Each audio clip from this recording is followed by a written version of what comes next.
So hello everyone, कैसे हो आप लोग। आई होप सब अच्छे होंगे एंड सबकी पढ़ाई एकदम बढ़िया से चल रही होगी। दोस्तों, काफ़ी दिन के बाद वीडियो आ रही है बट इस वीडियो में हम वीडियो बनाना इंपॉर्टेंट इसलिए है क्योंकि एसएससी के सारे एग्जाम्स लगे हुए हैं। जैसे कि आप लोग जानते हो कि सितंबर में हमारा सीजीएल है, उसके बाद लगातार सीएचएसएल होगा, जो भी 1-1.5 महीने गैप हो। उसके बाद GT, MTS, CPO, steno, face के सारे एग्जाम्स लगे हुए हैं। तो in this video I will discuss about, मैं सारी चीज़ों के बारे में डिस्कस करूँगा। जैसे कि अगर मेन चीज़, अगर मॉक टेस्ट भी देना है तो फ्री में मॉक टेस्ट कहाँ से दे सकते हैं। दूसरी चीज़, हमारी स्ट्रेटजी क्या रहनी चाहिए बिगिनर्स की और रिपीटर्स की, ठीक है, दोनों की बात लेके चलूँगा। तो चलिए स्टार्ट करते हैं। तो देखो, वीडियो को ज़्यादा लंबा नहीं करेंगे, इंपॉर्टेंट काम की बात करेंगे। देखो, सबसे पहली बात तो सीजीएल का एग्जाम जो कि सितंबर में ऑलमोस्ट होगा। उसके बाद सीएचएसएल, एमटीएस, सीपीओ, फिर जितने भी हैं सबकी हम बात करेंगे। आप स्टेनो और जीडी भी ले सकते हैं।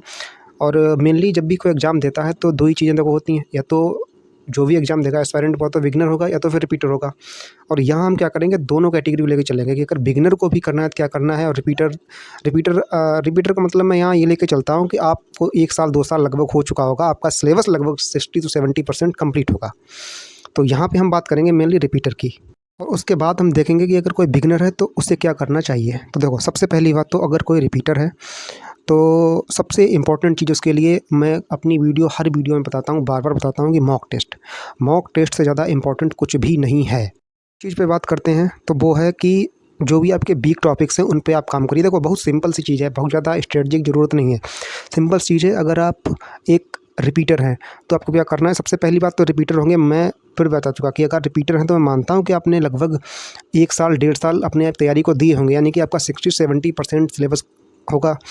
तो क्या करिए, सबसे पहली चीज़ मॉक टेस्ट दीजिए। उसके बाद मॉक टेस्ट में ही देखिए कि कौन से वीक टॉपिक्स हैं आपके, उन पर काम करिए, ठीक है। उसके बाद ट्राई करिए कि जो थोड़े अच्छे लेवल के मॉक हैं, मतलब जैसे ऑलिव बोर्ड का मॉक हो गया, टेक्स्ट बुक, ग्रेड अप अपने पास से मॉक देते हैं, उनके मॉक को सॉल्व करिए।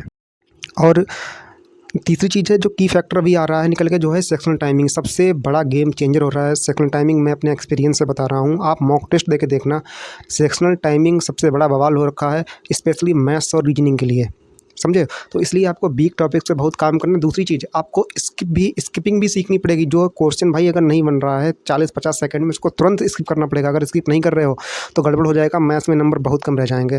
और लास्ट चीज़ है जीए जीएस, स्टैटिक करंट अफेयर्स। अब देखो, यहाँ पर मैंने स्टैटिक करंट अफेयर्स का लिखा है। मैंने जितना देखा है अभी जो ट्रेंड चल रहा है एसएससी का 2025 के हिसाब से, स्टैटिक और करंट मिक्स करके, या करंट का या स्टैटिक का, हिस्ट्री से कम क्वेश्चन आ रहे हैं, मतलब आ रहे हैं हिस्ट्री से, पॉलिटी से कुछ आ रहे हैं, ठीक है। बाकी किसी सब्जेक्ट से क्वेश्चन वो नहीं दे रहा है। बहुत ज़्यादा क्वेश्चन अगर आ रहे हैं तो वो आ रहे हैं स्टैटिक और करंट अफेयर्स के मिक्सर से। समझ गए इतनी बात। तो आपको बस इतनी चीज़ों पे काम करना है कि मॉक टेस्ट देना है डेली, टॉपिक वीक हैं उनको स्ट्रॉन्ग करना है, और अच्छे लेवल के मॉक दीजिए, ठीक। तीसरी चीज़ कि जीके जीएस में जो भी चीज़ें हैं, जीके जीएस में जो भी स्टैटिक का पोर्शन हो गया, चाहे वो फेयर फेस्टिवल हो गए, डांस हो गए, स्पोर्ट से बहुत आ रहा है, ओलंपिक को रख लीजिएगा कहीं, ठीक है। इसके अलावा क्या बताया था मैंने कि जो सेक्शनल टाइमिंग है उस पर काम करिए भाई। मॉक जितने हो सके उतने दीजिए, उस जो गिवन टाइम है उस गिवन टाइम के अंदर मॉक दीजिए, नहीं तो गड़बड़ हो जाएगा, ठीक है। अब जल्दी हम बात करते हैं बिगिनर्स की। अब देखो, अगर भाई कोई बिगिनर है तो सबसे पहली बात तो ये कि वो 2026 वाला जो अभी सीजीएल होने वाला है सितंबर में, पूरी तरह से फोकस इस पे ना करे, क्योंकि सेक्शनल टाइमिंग है, ठीक है, लेवल भी अच्छा खासा है। तो आप सोच रहे हो कि भाई मैं इसी में पूरा फोकस कर लूँ और अभी से जो भी 2-3 महीने बचे तो नहीं हो सकता।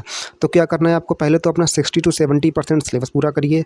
हर वीडियो में जो बताता हूँ कि मॉक टेस्ट दीजिए। उसके बाद मेन मोस्ट इंपॉर्टेंट चीज़ मेरी, आप गांठ बांध लीजिए कि आपको स्टैटिक जीके और करंट अफेयर्स रट लेना है, पूरे 1 साल का रट लेना है इस करंट अफेयर्स। और स्टैटिक में fair festival, dance, book authors, ठीक है।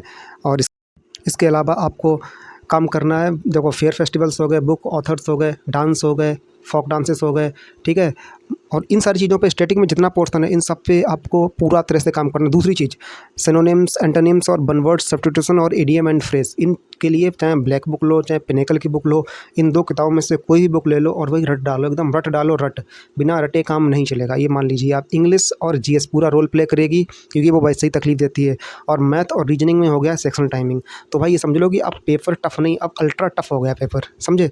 अच्छा, अब मैं बात करूँगा कि अगर किसी भी बच्चे को अगर फ्री मॉक टेस्ट देने हो तो वो फ्री मॉक टेस्ट कहाँ से दे सकता है, कौन सी एप्लीकेशन दे सकता है, ठीक है। क्योंकि टेक्स्ट बुक और ऑलिव बोर्ड पे पेड हैं, तो उसके लिए आपको एक ऐप है, जो सिलेक्शन वे आप जानते हैं, गगन प्रताप सर की ऐप है, सब बच्चे जानते हैं एसएससी वाले। उस पे जाइए, आपको प्रीवियस ईयर जितने भी मॉक्स हैं सारे मिल जाएंगे प्रीवियस ईयर। और भाई ऑलिव बोर्ड का लाइव मॉक जो आता है हर संडे को सैटरडे को कराते हैं वो, उसमें ज़रूर शामिल होइए। उसकी लेवल अच्छा होता है, उससे आपको पता लगेगा कि मैं कहाँ पे हूँ, कहाँ पे स्टैंड करता हूँ, कहाँ पे नहीं करता हूँ।